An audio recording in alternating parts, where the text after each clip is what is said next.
Sige, sa umaga ito ay tatalakayin natin ang taglay ng kaugaliang Pilipino. Okay, tanda ng pagmamahal ng ating bansa. So paano ba natin ipinapakita o pinapadama ang ating pagmamahal sa ating bansa? Paano natin yan ipapakita yung pagmamahal natin sa ating bansa? Okay, so araw-araw pumapasok tayo sa loob ng silid-aralan at kayo ay natuto kasi pinahayag yan, pinapaunawa sa inyo kung ano man yung mga karakter ng isang mabuting Pilipino. At tayo nakatira dito sa Pilipinas. Sino po ba tayo? Tayo ba'y Pilipino o ibang lahi tayo? Pilipino, ibang lahi? Pilipino. Mga Pilipino. So magbigay nga ng katangian ng isang Pilipino. Ano ba ang katangian ng isang Pilipino? Meron ba tayong natutunan na pagiging isang Pilipino? Paano ba natin maipadama, maipakita ang ating pagkamakabayan? Makabansa. Okay? Una-una ay paano natin mapakita yan? Para magbigay ha? Okay, bigay ng respeto. Number 1. Unang-una yan. So tinalakay natin yung kahapon ng napaka-importanting salita. No? Hindi lamang sa salita, kundi ito talaga ay dapat natin siyang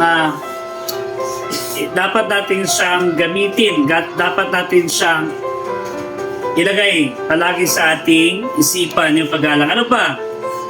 Halimbawa, paggalang sa kapwa-tao. Yan ang pinaka-importante, no? Halimbawa, paggabi, no? Gabi. Alam nyo na bandang alas 9, ano na yan, panahon ng pagtulog. Kasi sa araw, napaka-busy natin, ang dami natin ginawa. Yung katawan natin ay talagang ano siya, matamlay na, pagod na.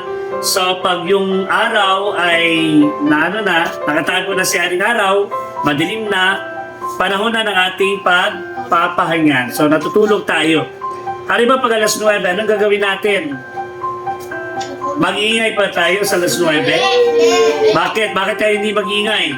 Kasi alam natin na marami na mga tao niyan sa oras na niyan ay tulog na.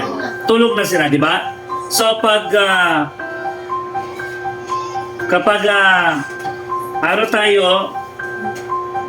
lilikat tayo ng ingay, nabubulabog ang kanilang pagtulog. Nadidisturbo sila. So halimbawa po yung mga tao na alas 9 ng gabi, tapos dumaan sila sa isang kalye, napakaingay nila. Nagtatawanan sila. Tama ba yun? Hindi. Hindi. Bakit hindi tama? Hindi isinalang-alang ang kapakanan ng ibang tao. So, ano yan?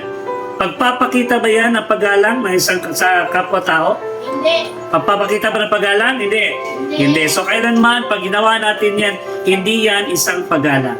Pag alas 9 na, tulog na lahat, tikom na dapat ang ating mga bibig, hinaan natin mga boses kapag meron pa tayo ginagawa na. Ang iba sa atin ay nag-aaral pa, di ba? Meron pa tayong ginagawa, no? Anong gagawin natin? Okay, yung iba nagsusulat kasi meron silang takdang aralin na kanilang isusumite sa susunod na araw. So, anong gagawin natin? Okay, hihinaan natin ang ating mga boses para hindi tayo nakakasagabal sa pagtulog, nakakabulabog, disturbo tayo sa pagtulog ng ibang tao. Diba? Isa na rin yan sa pagsasalang-alang ng kapakanan. Okay, pagpapakita ng ating paggalang sa ibang tao. Diba? So, yan. Halimbawa, okay, nasa harap tayo ng watawat. Anong gagawin natin? Ha? Okay. Okay, tumayo tayo ng mabuti, tumindig. Tapos, pag pinapawit sa atin ng lupang hinirang, anong gagawin natin? Aawitin natin yung tamang pagkanta.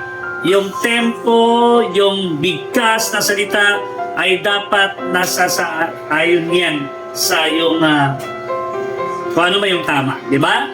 Mag-ingay ba tayo doon? Yes. Nagpapaano ba tayo doon? Yung iba parang sila, galaw-galaw. Okay, anong gagawin natin? Pag sabi ng teacher, Okay, gumawa kayo ng linya, pumunta kayo sa mga linya nyo, dapat andun kayo. Huwag na kayo mag-ingay. Kasi isa din yan sa pagpapakita nyo paggalang sa o pagpapakita nyo pagkamakabansa. Di ba? Pagkamakabansa. Okay. Tutulong ba mga Pilipino? Pag may sakuna, tumutulong ba sila? Hindi. Okay, isang konsiderasyon ay ang pagtulong sa kapwa sa panahon ng kagipitan, panahon ng pangangailangan. Okay, isang halimbawa niyan is pag may sunog, ano pa? Pag may sakuna, ano pa? Pagtulong. May bagyo, no? Ano pa? Okay, kaya nga meron tayong mga training, no? Meron tayong yung pagsasanay. Bakit? Kasi inaano natin yan. Ina-anticipate natin yung mga pangyayari. Kasi doon na rin tayo pwedeng tumulong. Wala pa tayong pera, pero pwede na rin yung lakas natin, talino natin, na gamitin natin ito para tulong para sa ibang tao. Diba? So yan ang papapakita ng ating pagkamakabansa, ang ating paggalang sa ating kapwa, tao. So ito yung mga katangian ng pagka-Pilipino, pagkamakabansa, pagkamakabayan, makatawat, makakalikasan, makadiyos. Yun, no? Yun. Sige.